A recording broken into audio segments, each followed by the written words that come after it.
Hello dear students, आज की हमारी जो क्लास है वो है क्लास 4th इंग्लिश का सेकेंड चैप्टर जिसका नाम है एजोप्स फेबल। आज हम उसका सेकेंड पार्ट देखेंगे, the dog in the manger. Dog यानी कि एक कुत्ता, हमें पता है ये चीज, और मैंगर यानी कि ऐसी जगह जहां पर एनिमल को या स्पेशली काउ या ऑक्स को जहां पे बांधा जाता है और उसे खाना वहां पे प्रोवाइड किया जाता है, उस जगह को कहते हैं मैंगर, उस शेड को। Let us see the chapter now. Once a dog was looking for a nice and comfortable place to lay down. एक वक्त की बात है जब एक डॉग अपने लिए एक कंफर्टेबल प्लेस ढूंढ रहा था ताकि वो कुछ देर आराम कर सके। He came to the manger of an ox and jumped onto the hay to rest. अब वो उसे एक मैंगर दिखाई दिया। मैंगर जैसे कि मैंने अभी आपको बताया, जहां पे ऑक्स को या फिर काउस को बांधा जाता है और उन्हें खाने के लिए दिया जाता है, उस शेड को कहते हैं मैंगर। तो वो डॉग वहां पे मैंगर में आया जहां पे ऑक्स की जगह थी, उसने वहां पे जंप किया और जहां पे हे यानी इसका मीनिंग होता है वो जो ड्राई ग्रास जो होती है एनिमल के लिए जो रखी जाती है, उस पे वो चढ़ गया और सोचा कि वहां पे रेस्ट कर लूं। It was a very hot afternoon. ये बहुत ही गर्म दोपहरी का टाइम था, वक्त था। After a while the ox return from the field. कुछ वक्त के बाद वो जो ऑक्स का जो मैंगर था, शेड थी, ऑक्स वहां पे फिर से आ गया अपना काम फील्ड से खत्म करके, यानी कि खेतों का काम खत्म करके वो फिर से अपने मैंगर में आ गया।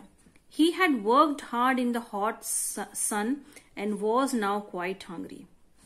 अब ऑक्स जो था उसने बहुत ज्यादा मेहनत का काम किया था, दोपहरी का वक्त था इसलिए धूप भी बहुत थी और अब वो बहुत ज्यादा भूखा हो चुका था। He stood in his stall and was planning to eat the hay that was put in the manger for him. अभी वो वहां पे आके खड़ा हो गया स्टॉल के पास में और वो सोच ही रहा था कि अब वो जो घास वहां पे पड़ी है उसको खाए, जो कि मैंगर में रखी हुई थी।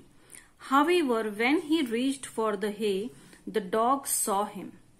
अब जैसे ही वो उस घास के पास में पहुंचा, डॉग ने उसे देखा। Standing in the manger, he began to bark loudly at the aux.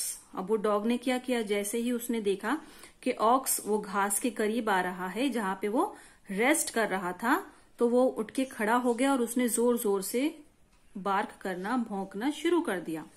Each time that the ox came nearer the hay, the dog snarled, barked and snapped at the ox. अभी हर दफा जब aux उस घास के नजदीक आ रहा था उसे खाने के लिए, डॉग क्या करता, जोर जोर से खड़े होकर घुर्राने लगता, भौंकने लगता और ऑक्स को वहां से दूर जाने का इशारा देता। He would not allow the ox to eat his hay, और वो उस ऑक्स को बिल्कुल भी अलाउ नहीं कर रहा था कि वो आए और उस घास को जो वहां पे रखी हुई थी उसे खाए। Oxen was generally peace loving and patient animal. अभी यहाँ पे ऑक्सन जो होते हैं वो जनरली कैसे होते हैं, पीस लविंग होते हैं, यानी कि उन्हें झगड़ा पसंद नहीं होता है। But finally the ox got upset and spoke firmly. लेकिन जैसा कि हमने पहले देखा स्टोरी में कि ऑक्स जो था वो दोपहरी में काम करके आया था, यहाँ पर बहुत ज्यादा भूखा था और रेस्ट भी करना चाहता था, और इतने सारे अटेम्प्ट के बाद में भी वो डॉग उसे खाने नहीं दे रहा था और रेस्ट भी नहीं करने दे रहा था। तो फाइनली वो बहुत ज्यादा अपसेट हो गया और उसने बहुत ही फर्मली कहा, क्या कहा डॉग से, dog, if you wanted to share my dinner with me, I would not mind it, but you neither eat the hay nor allow me to enjoy it.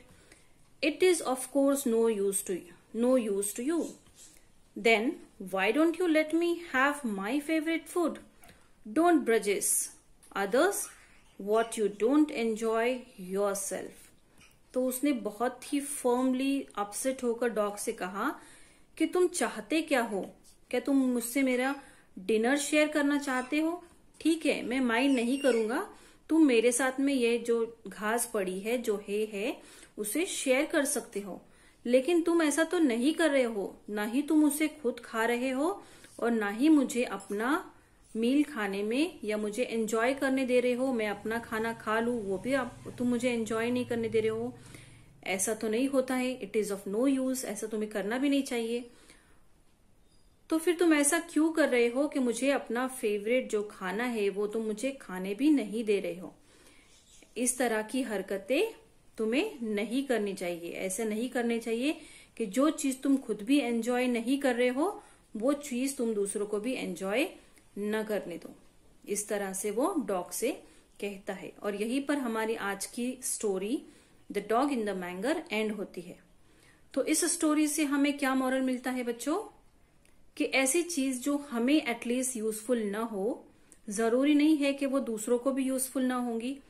तो वो चीज जो हम यूज नहीं कर रहे हैं, हमें यूजफुल नहीं है, लेकिन दूसरों के लिए यूजफुल है, तो हमें उन्हें वो चीज या तो दे देनी चाहिए या अलाउ करना चाहिए कि वो उस चीज के मजे ले सके या उस चीज को यूज कर सके अपनी लाइफ को कंफर्टेबल बनाने के लिए। तो इसी मॉरल के साथ आज की हमारी ये स्टोरी एंड होती है।